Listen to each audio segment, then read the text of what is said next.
Hey, how's it going?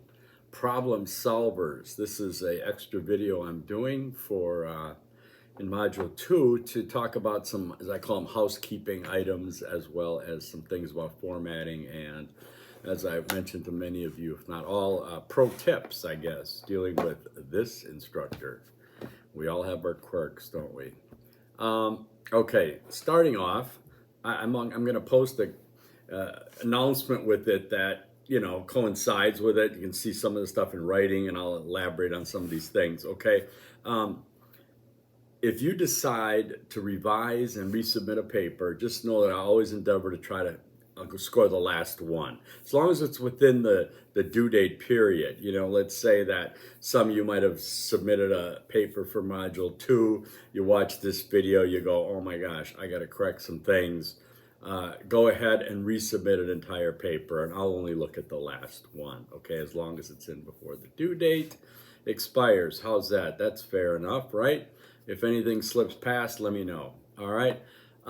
Be sure to put your name on your paper, first and last, okay? I think we got away from first names only in like primary school, so let's go with first and last.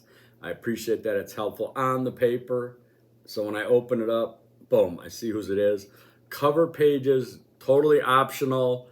I used to get really like frustrated because I didn't want them. The cover page is like bigger than the paper sometimes. So, but it's optional as long as it's got your name on it. Fine. You're not going to get deducted anything, and you're not going to get additional points by having or not having a cover page. Okay. Last on the final paper, sure, do a cover page, but as long as it's got your name, use a header. Running head is fine, so I know who I've got there. Okay. Submit your papers in Word only, okay? Do not convert them to PDF. There's something about PDF when it comes to grading papers, scoring papers. Even if I don't mark up your paper, I still prefer the Word doc. It also helps to identify grammar and spelling errors quicker because they're usually red squiggly lines under the Word doc yet, okay? Side note, I'm having some minor surgery on next Monday, the 20th, Mayo Clinic. Thankfully, it's minor. So I'm going to be probably incommunicado that day. I'll try to do the Module 3 video on Sunday then. Again, I appreciate your patience, as this is the first time for me through this course. So I'm trying to get ahead of course, to see what's coming, to know what's got to be done. And it's keeping me quite busy, as you'd expect for the first time through. But the good news is that I'm always willing to err on your side, the caution, because of understanding that I am kind of learning this for the first time. I've taught the class like this, but not this class, right? Anyways, okay, let's get on to formatting, right? I listed some of the things that I look for and SNHU look for in formatting. I don't expect perfection, but I expect to, have the effort shown that you're not kind of, let's say your name was John Smith. I don't think I was John Smith. I use John Smith style formatting. No, you don't have our own individual style. Don't try to make it look like you're trying, or, some mishmash of things that you think are formatting. We're going to try to go with APA formatting. Seems to work good. So it's kind of obvious to me whether you're trying or not, right? I added a link. Sheridan Library, this SNHU Sheridan Library has a great APA guide. I have it linked on the announcement, all right? Click it, save it, whatever. Okay, the basics are this. Always use 12 point Times New Roman font, okay? Times New Roman 12 point. It is not your default for Word, probably. Find it, use it. Times New Roman 12 point font. Double line spacing. Don't mash it together, okay? And that's the true with discussion boards and things. Always try to double line spacing is much more pleasant, and so is Times New Roman 12 point font. Use consistent paragraph indents, okay? So basically you're tabbing in on your paragraph indents, all right? Or I guess nowadays people use just a line break. You break up a paragraph with a blank line and restart it. I'll accept either at this point, but I will say this. I have never told a student, wow, that's too many paragraphs, okay? I'm a big paragraph junkie, all right? I like paragraphs. They break up the thoughts.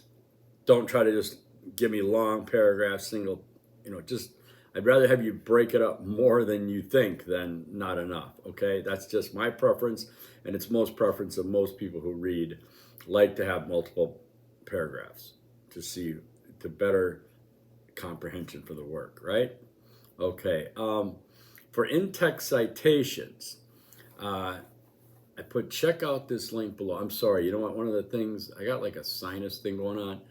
My left eye is like focusing lower than my right eye. I know we don't have medical doctors here, do we? I don't know what's going on. It started happening on Saturday, and man, it's a pain. So I'm seeing double vision. I try to take 3 Tylenol. I'm taking 6. I see 6. I'm trying to take 3. Anyways, okay. In-text citation. So if you see me go like this, one eye, I might have to get a patch. I don't know.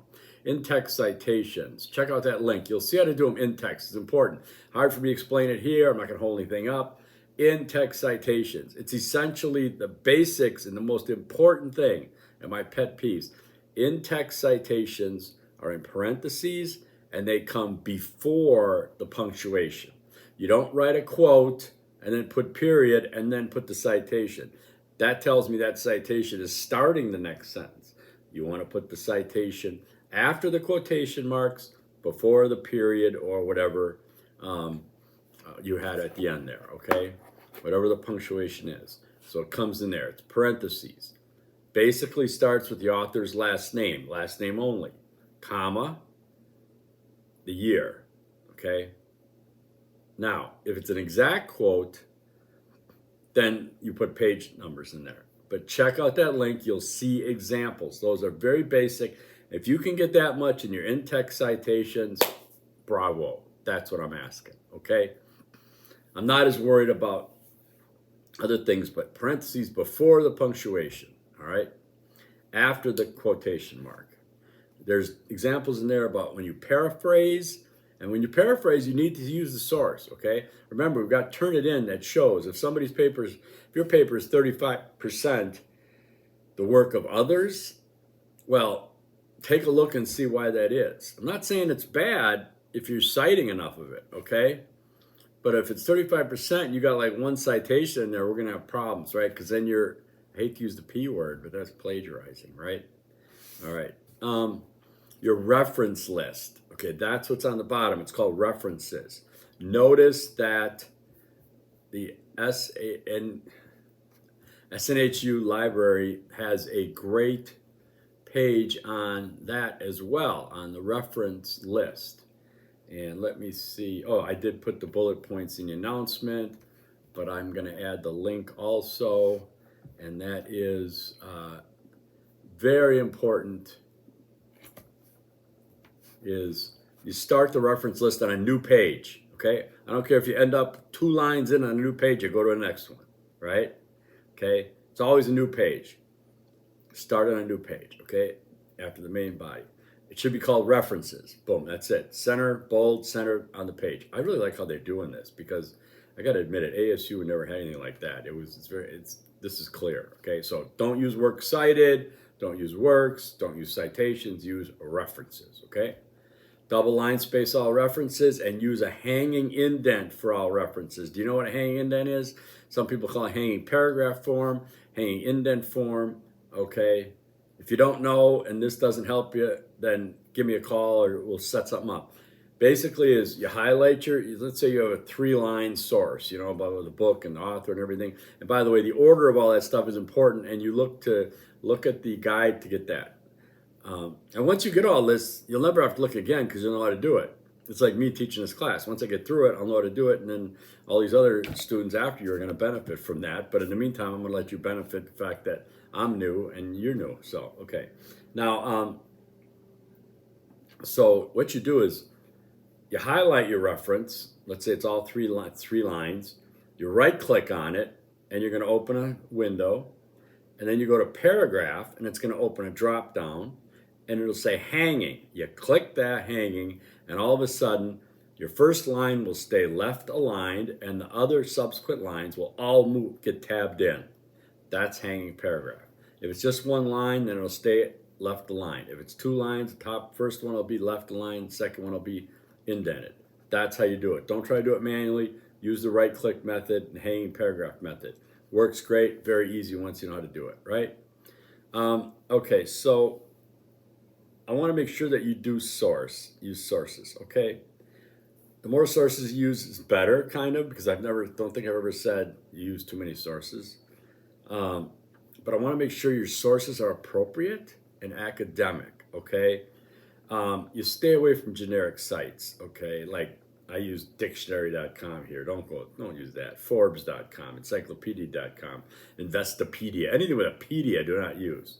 I would also caution not to use anything with a .com, because what is .com? What is com? Commercial, right? What is commercial? Business. What is business? It's about profit. What does that mean? There's an inherent bias. It's not wrong, okay? As I say in my sales career, profit's not a dirty word. But in academia, we have to be aware of what the biases are come from. So sourcing a .com as gospel, more or less, they have a bias too. It could be used as an example. I'm just saying tread lightly, be careful. I trust your academic prowess. Don't get sloppy on it. No, don't use things, especially Wikipedia, obviously. If you want to start with Wikipedia to look for sources in there where you could go, nothing wrong with that. There's plenty of ways to find academic sources, all right? Use research papers, okay? Use textbooks. These are great sources, things that end in edu, or going onto Shapiro Library and looking in papers and things. Search there. Those are the students that are going to get the best grades because they're actually doing real research on actual academic sources and not just Googling something, okay? Just be careful with that, all right? Because we can easily get sloppy with our research. You're in a 400 level class and it's okay to step up your game, right? All right. Okay, so remember these are academic papers, not editorials. So you don't want to proselytize or preach or push. You are writing a research paper. There's a lot of nuance here. You are making your points, okay? You are looking at the data, you're analyzing a problem, and we'll get to that in a minute, but stay open-minded enough to understand. Play the devil's advocate. You're looking for, I'll try to give you an example here in a minute. Again, avoid plagiarism. Cite source material in text and reference list. If it's in the reference list, you have to have it somewhere in text. You can't just have a resource in your reference list and you never show where you used it. Okay. Similarly, you can't have an in-text citation and not put the source in the reference list. They have to match up, okay? And I check those, to be honest with you. All right. Try not to make any specific claims without sources. There are certain things where, yes, they're inherent. Like you don't have to source the sun rises in the east. It's standard knowledge, okay? So that's like a sliding scale. But if you're gonna say that, 76 inches of rain fell on this town last year, strong indication of climate change, you gotta have something to back that up from the National Weather Service or some kind of reasonable source that will back it up because you're making a specific claim. Even a general claim, more rain fell here last year than any other year before. Well, who says? Because you live there? No, you gotta be careful. Anecdotal evidence, which is somebody's kind of experience in something, is okay when it's used as anecdotal evidence, all right? Not to be used as academic, solid research and things like that, data, right? Okay, so when you describe any skin color, okay, typically that's black and brown, okay, and white. White does not need to be capitalized, but black and brown do. I don't make the rules, but I believe last time I checked, that is standard writing etiquette. You capitalize black and brown. I don't think we use any other ones anymore. And white doesn't have to be, okay? You can. I'm not going to deduct you for capitalizing white, okay? But I would caution you not to lowercase black or brown, all right? Okay, always use spell check and grammar check. It's so easy to run through it and ignore the stuff that you know is not wrong. Correct the things that that you find out are correct, okay? Very important. Now, when you're writing your papers and your discussion boards, here's a pro tip. And I was so appreciative that more than a few students did this in that first paper. It was like, yes, great. So if you have some prompts, like in this class, talk about the social justice context of this issue, connect something else, do this. Put that in the paper, it's fine. Put that in the thing. You can actually, somebody bold subheaded it. I'm fine with that. That tells me that they're responding to that specific prompt. Or at least mention it in terms of connecting to social justice, this issue, blah, blah, blah. Regarding, the social problem here. I mean, you're telling me then, see, now I know that you know what you're doing, okay? Because if you don't use, and I probably mentioned it to a couple of you, if you were supposedly connecting like a social justice issue with something, but you never use the word social justice, I had to guess, is that what you were doing? I don't know, because you didn't say it. So don't assume. It's okay to use words literally. Now, don't use it to like puff the piece up. We're not doing word counts here, so it doesn't matter. Less is more in many cases. I am a flash fiction writer. I write everything in 500 words. I'm very OCD about it. Nothing less, nothing more. All my stories are 500 words. Challenge yourself. Don't have to write more. More does not impress me. More drags me down, okay? Doesn't mean I have to be short either. Again, just think for yourself on that. Okay, so other than that, in terms of the topics we're getting on and such, I've gotten a few emails from students that I'm replying to, helping them, guide them into something specific to work on. And again, I appreciate that. That's awesome. Ask away. I'm here to help, because then you know what I'll think is okay, and we can go with that. It's fine. But try to be specific. For example, I'll use a pertinent example. Let's say systemic racism. Broad topic, right? Huge. How do you bring it down? Well, first, let's bring it down on a more local level. Let's say education and the workforce. Okay, still broad topics, 2 of them. Let's cut one down. Let's go to education, okay? Systemic racism in education. Okay, how can we break that down even further? Primary education, middle school, high school, secondary. Pick one, okay? Systemic racism in primary education in such and such community, right? Now we're getting down to something that you could probably find data on, relatable data, okay? You have something to analyze. You have a local community or adjacent community that has to deal with this problem, maybe even unknowingly. But now you're in the range where, when we get to the intervention and all this other stuff, it's doable, in my opinion, okay? Workforce is pretty broad, right? Because you could still break it down in a particular industry, but schooling, you get demographics that are solid, kind of like primary. That's a solid demographic, okay?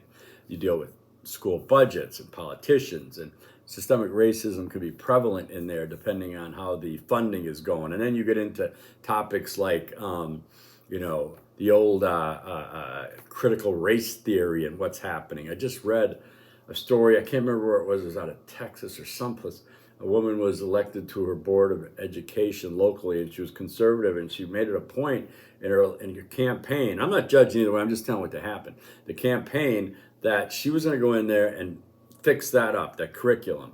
Apparently she took all the curriculum, thousands of pages of curriculum in her district. She laid them on her table. She had them spread on her bed. She had them in the kitchen. She was going over every inch of curriculum for all the classes. She was shocked. She found no evidence of critical race theory. She found no evidence of indoctrination. And she realized that maybe the hype wasn't living up to it. If I find that article, I'll link it, because I don't like just throwing anecdotal evidence on, because I'm not trying to talk about anybody's political leanings or anything else like that. I'm talking about at least someone who went after something and then found out and did the work. She did the work. There wasn't the boogeyman under the bed. It was actually look at what's going on. Okay, so she had her biases, and then she looked at things a little differently. Anyways, how's that? Are we kind of there yet? Let me know, again, if you have any issues. I'm going to keep working in the class, and you guys did a great job on the work that was submitted. I appreciate it. Again, email me if you have questions, comments, concerns. I will be happy to answer them as soon as I can. And we're at 20 minutes, good enough. All right, see ya. Bye. Cut.